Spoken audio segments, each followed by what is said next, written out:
NFL football is back. The Dallas Cowboys and Philadelphia Eagles kicked off the 2025 season last night. It was a decent game as the Eagles got the 24-20 victory. That means the Las Vegas Raiders are just 2 days away from go time themselves. The Raiders had a ton of hype a while back with the hiring of head coach Pete Carroll and all the moves they made this offseason. Things haven't been so much on the up and up lately though. There's been a lot of drama as receiver Jacoby Myers asked for a trade and fellow receiver Amari Cooper suddenly retired. That's a lot in a short period of time, but at least they have everyone healthy. The same can't be said for the Patriots. They have a couple of key injuries that might tip the scales more in favor of the Raiders. The Patriots' offensive line was atrocious last year. They made some moves this offseason, had it to about average at best, but now their first round pick is hurt. The Patriots picked left tackle Will Campbell at number 4 overall a couple of months ago to help with their offensive line woes, and he already has an injured ankle. He's listed as questionable on the injury report, so he's probably going to play, but he's going to be hobbling. This was not the debut Campbell was looking forward to. The last thing a rookie needs in his first NFL game is to be hobbling. He already has a handicap he can't get rid of, his short arms. It's about to be go time for the Raiders and Patriots though, so he has to go the way he is. I don't know how many of you have actually seen Campbell in the Patriots this preseason, but he's looked pretty good. It's been reported that he struggled with the Vikings' longer-armed edge rushers in joint practices though. He's going to be working against a couple of things on Sunday. The length of the Raiders' edge rushers and his ankle. This is big because Patriots quarterback Drake May is not going to be at his best without protection. And Campbell's going to be facing Malcolm Kuntz, who's coming off a torn ACL himself, but he had all this burst in the last preseason game against the Arizona Cardinals, especially the play he had a sack on. And guess what Kuntz has that goes against Campbell's weakness? A move called the long arm or the one-arm stab. When edge rushers use that move, a lot of times those shorter-armed offensive tackles can't even get their hands on him. And Kuntz did that to more than his fair share of offensive tackles in the second half of 2023. Campbell might be made to order for Kuntz even without the injury. You remember Rashawn Slater, right? He's an all-pro, but he has shorter arms, so he's made to order for Kuntz.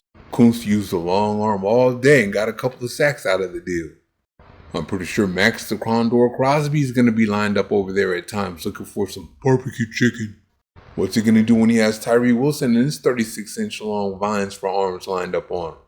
He's going to have to deal with that and an injured ankle. That might be a recipe for disaster. Now that's the offense. The defense is going to be in trouble too because corner Christian Gonzalez is going to be out for this game too. I remember when he came out of Oregon, I wanted the Raiders to take him, but instead they took Wilson. The Patriots took him at number 17 overall, and he's been a good pick for them. He was second team All-Pro last year, and that was just his year too. Obviously, he had all the promise in the world coming into this year, but it's not going to start in week 1. I believe it's a pulled hamstring that's keeping him out. The Patriots had the number 10 ranked pass defense last year, but what will they do without their best cover corner? That's a big loss. The guy is 6'1", 205 pounds, has 32-inch long arms, and runs a 4.38 40. Oh, he has a 41.5-inch vertical leap too. That's crazy. It's going to be interesting to see what the Patriots pass defense could do without Gonzalez taking the best receiver away. With the speed the Raiders have at receiver and the way quarterback Geno Smith likes to throw the ball deep, this could be trouble. This is the man Smith's going to be looking for down the field a lot Sunday. 4th round pick Dante Thornton. What a steal he is. He's been impressive ever since the Raiders got him in their building. The Raiders get the credit for picking him, but he's even more than the Raiders thought he was. They knew about the height, weight, and speed and how he's a vertical threat, but he knows a lot more of the nuances of playing the receiver position than they realized.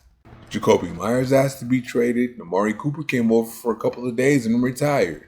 I think it's because they knew they weren't going to be the focal point of the passing attack. Not just not number 1, because that distinction belongs to tight end Brock Bowers. They weren't going to be number 2 either because of this Thornton kid. You can see in training camp and in the preseason that the Raiders were trying their best to bring Thornton along. The Raiders want to give Thornton as big a role in their offense as they can. And guess what? He doesn't have to face Gonzalez, an all-pro corner, in his first game in the NFL. He has a chance to get off to a good start in the NFL now. Neither the Patriots or the Raiders were any good last year, so they're looking to get off on the right foot this year. And the first thing you hear about the Raiders before this game is drama. Myers wants to be traded and Cooper suddenly retires. What's going on?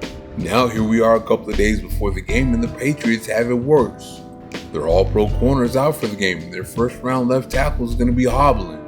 That means Thornton's going to have a chance to eat while getting his feet wet in his first game in the NFL. Kuntz, Wilson, and Crosby, especially Kuntz, is going to get a chance to eat too. The Raiders might have a little advantage in this one. Thank you for watching. See you next time.